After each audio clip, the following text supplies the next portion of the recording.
Hey guys, thanks for joining me for another Few with You. This is a major issue with a lot of people that I meet over the years who either have a website and or starting a website and have worked with a company and or a contractor that just was, lack of a better word, shady. So these are kind of like 5 web rules you want to always abide by when either starting a site or having someone work on your site. So first and foremost, these seem so like basic, but so many people that come to me don't even have access to most of this stuff or even are aware of it. So I would like to educate those that are, once again, in a position where you just want to know more about your website or starting a website. So owning and having access to your URL. So it's pretty generic, but I mean, you would be surprised how many people come to me and they have their URL or their website, example.com, and they're like, I want you to work on it, or I want to do this. And the first thing I ask, I have like 5 or 6 questions that I have that are pretty generic that I ask a client, a new client, and one of them are, do you have access to your URL and where is it, and etc. And you would be so surprised how many people send me over their information and come to find out the password doesn't work, and there's another gentleman and or person that has access to it that was a past contractor and or company, and things are now sour and they can't get access to it. So now the client is in this war trying to either get it or they have to start from scratch. So once again, making sure that you own and have access to the URL is huge. So if anyone ever comes to you and says they're going to build you a website and they present to you this concept, just make sure you address, well, I want to make sure that the URL is in my name, in an account that I control, and that's final. There's no ifs, ands, or buts about that. So this kind of bleeds right into owning and having access to the hosting. Most of you may know this, but for those that don't, a website's basically broken down into a few parts.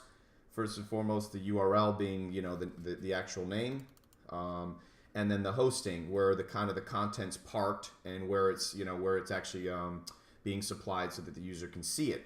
So making sure you have access to both of those is huge. So I personally am I buy most of my URLs on name.com. They're a great registrar. They offer great deals and a lot of cool authoritative domains with a really neat, different .orgs, .ninjas, all that cool stuff. But anyways, having access to that is huge. And once again, someone comes to you to build a site and they say, oh, well, we're going to host it, or, we'll control it, and there's like a monthly fee or something.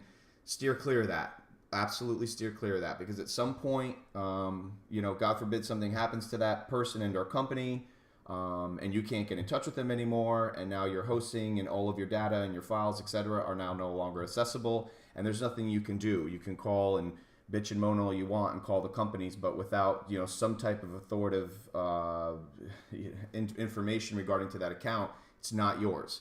So those first two things are huge. Now moving into the access and knowledge of how to use your website, this can be tough. It's really important to ask contractors, what are you building my website in? If they're not informational about that, or they don't even know, or they're like, oh, I'm, whatever you want, that's probably a red flag. Ask, some of these words that you should hear in today's day and age are, WordPress, Drupal, Joomla. Then there's those web builders online, and I covered this in my past videos. They're great, but just make sure that you always realize when you're using those web builders online, you don't ever actually end up owning the content. It's kind of renting it, but they're great for small business owners. So like Wix, Weebly, Squarespace, all of those. Just make sure that the contractor presents to you what they're using, and then that carries into making sure that you own that account and you own the URL and you're allowing them to work on it. And that's what kind of goes right into make contractors a user and not an admin. So let's just say at this point you've purchased your URL, you're going to use Wix as your web builder, and that's what the contractor says.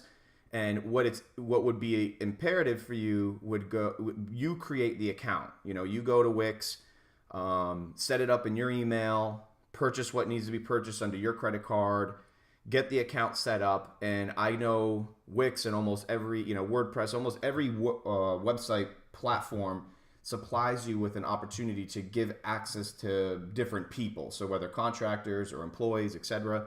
I recommend doing that for anybody that you allow working on your site and or building you anything. That way, in the event things do go well and there's no services needed anymore, then you can remove them at a later point once this project has come full circle.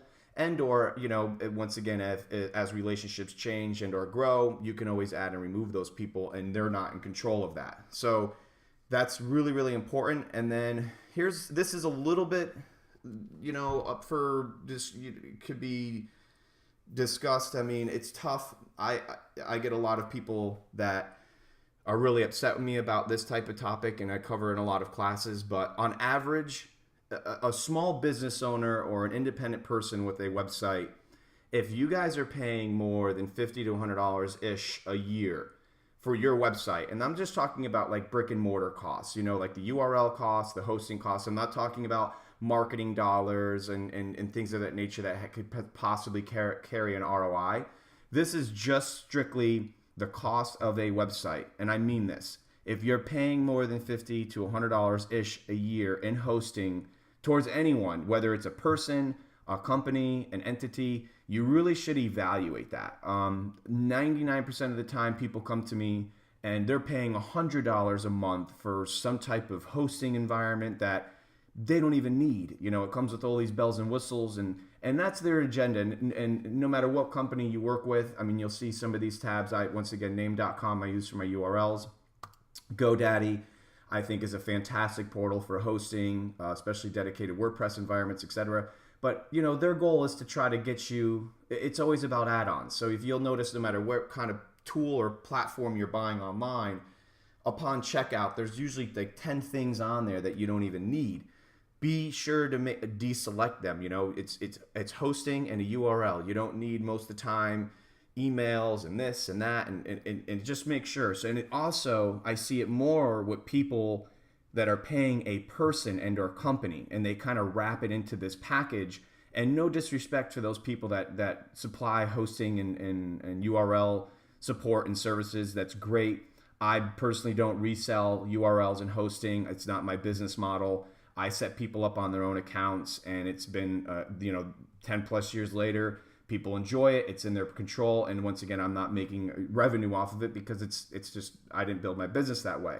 But there are a lot of people that do, and that's okay. But just make sure that they're not overcharging you. If someone quotes you, $350 a year for hosting, and you're not some large e-commerce, and there's just doesn't seem to be a lot of reason for that, evaluate it and go online and shop for yourself.